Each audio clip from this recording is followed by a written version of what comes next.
Welcome to the Miners post-game press conference presented by People's National Bank. Sign up for a Miners checking account at any one of their many locations.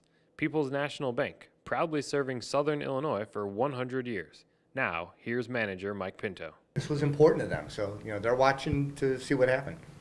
Still important. It's still something, obviously, finish the season with a win now. Well, you know what? We had 4,000 people here that paid very good money and time and effort to come to a baseball game, and they're entitled to put on a show. So play the game, have some pride, be a professional. No, it wasn't going to matter in the standings, but it was going to matter how we left our fans this year. Are you going to remember the good parts, or are you going to remember the three-game losing streak at the end? You know what? It's going to be a tough off season for me, in all honesty. I'm going to remember us not getting 2 bunts down.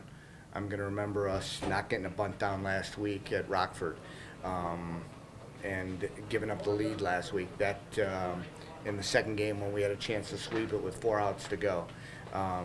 So I'll remember a lot of that. Yeah, after time, I mean, I'll go back through the stats. It's hard to miss the Joey Metropolis, 31 home run season. We had a bunch of guys that had really good seasons, and they should be real proud of themselves. And I'll talk to them about that in a few minutes. But this is a hard pill to swallow. 16 games over 500, and we're going home. Tough. How do you sort of cope with that idea that, despite the number of successes, you're still out? Nothing I can do about it. I know that starting tomorrow, I'll be rebuilding this baseball team. I thought we were good enough to not only get in, but I thought we were good enough to win a championship. That's the tough part, is you look at your team and say, we could have done this. If I thought we were short, then you go, oh, okay, well, we were short this, we were short that. We just played badly for 3 games, and that's going to haunt us all year long. Had three-game losing streaks during the year, and one of them ended tonight. Yeah, we picked a bad time for this one, though. We did. We knew coming in, the coaching staff, we were looking at the upcoming week last weekend on the bus back, and after losing the second game, we said, okay, we've got to go 4-2. We go 4-2, we're in. Take 2 of each, we're in. Take 3 of the first one, we're in. And we knew that going in. We took the first 2, and it was right there ready for us to grab it, and we just didn't get it done. Is rebuilding a little tougher when you were so close to making it? Instead of having to overhaul everything? No, I mean, I've been fortunate. We've had pretty good teams from the beginning. We've retooled rather than rebuilt, and I'll retool again. We've got a lot of really good players here. We've got a lot of good guys who want to come back, and we'd like to have come back. So now it's just going to be a matter of fixing a couple of the pieces that I do think we were probably a little short in. So we'll go ahead and fix those. And but I mean, I look at I've got three of my starting pitchers are in the top 10 in the league in ERA. That's pretty good. I got a couple bullpen guys that are pretty good. Kuzma really showed he's got a strong arm. That's a good young rookie. We've got some guys that really have kind of shown they could play. We just need a couple more pieces. Did you have the sense that as you put this team together that you could win it all with this group? I did. That's probably the frustrating part. That's going to make this a very long off season because I thought we were good enough, and so now I've got to go for 7.5 months and wait to get a chance to do this again. It's going to be a long off season. Talk a little bit more about Joey's season, not being an all-star and being the MVP and everything like that. Well, it just goes to show what a prideful player he is, and we knew he came in here. He didn't get any spring training. Came here right before we started the season. I'd like to see Joey Metropolis with a full spring training and get a chance to see what he could do. Could he hit 45 home runs? Maybe. But he sure gets hot late, and he's carried us last year at the end. He carried us this year in the end, and we're looking forward to having him back next year. Tony's the one player that's going to age out, and you're going to miss him a lot. We're going to miss him a lot. That may change.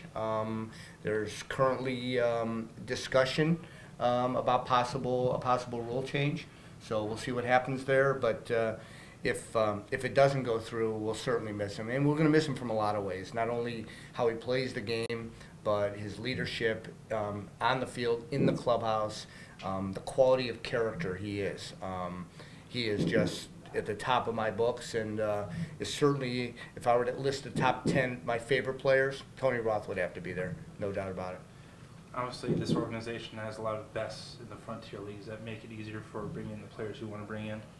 I generally don't have a real difficult time attracting players here. I've really looked at this as a marketing project all along. We have a video on the internet. You guys can't see it, but we have a video on the internet that if a player gets released, I call and say, here's a password, here's how you get to it, go in and you can watch a video about what it's like to play here. We have interviews with players. I've treated this like a marketing project. And so I don't generally have a real difficult time here. We've had success. Players like coming to a place that has success. They like going to a place that gets very large crowds. They like to come to a place where you move players to organizations, which we do, and they like going to a place where there's a lot of fans. We have all those things. So as a player, I don't know where you'd want to go if you had a choice to come to Southern Illinois. May not be something you've thought about yet, but you know, as far as this offseason goes, what do you see yourself doing in the first couple of months? The first thing is I need to find out from the players which guys plan to come back. We'll go ahead in the first 30 days. I'll go ahead and send renewal options on their contracts for the guys who want to bring back. And then we start looking at the pieces. You know, what are we missing? I've already started this. I sat down with the coaching staff yesterday. We evaluated every player we've got, who we like, who we think we'd like to bring back, who we might trade and be able to get some value for. So, you know, we've looked at all those factors already, and I'll start that process the minute we're done. I've got 2 players I'm ready to sign as soon as the season is officially over, which is tomorrow. So I'll have 2 brand new contracts in right away from guys I've been talking to. And you really had 3 or 4 different teams this year, the way it ended up spreading out. And yeah, you know, I guess the frustrating part is I spend all winter, and you know, for those guys that talk to me during the off season, I spend every day, some part of every day, working on this baseball team. And you get to spring training and you finish it and you go, okay, this is the team. And then stuff happens. From guys get hurt, guys get picked up, guys don't perform, and next thing you know, you're fixing it, and you're constantly fixing it. And I think one of the reasons why we've had success is that we've been able to fix it through the course of the season. We've been able to find the replacement parts, and I'd like just not to have to find as many.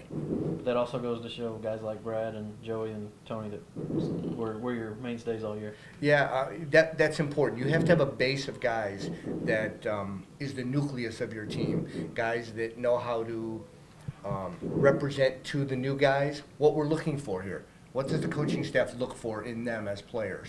And when you've got guys like that who are leaders, they're able to make that happen for us. Just how big of a Southern Illinois Miners fan are you? Hi, this is Bill Bond II with People's National Bank. Show your love for the Miners today by opening a Southern Illinois Miners checking account. It only takes $100 to open, and every time the Miners win, you win too. That's right, every time the Miners win a regular season or postseason game, your interest rate goes up. Stop by your local People's National Bank today to find out more.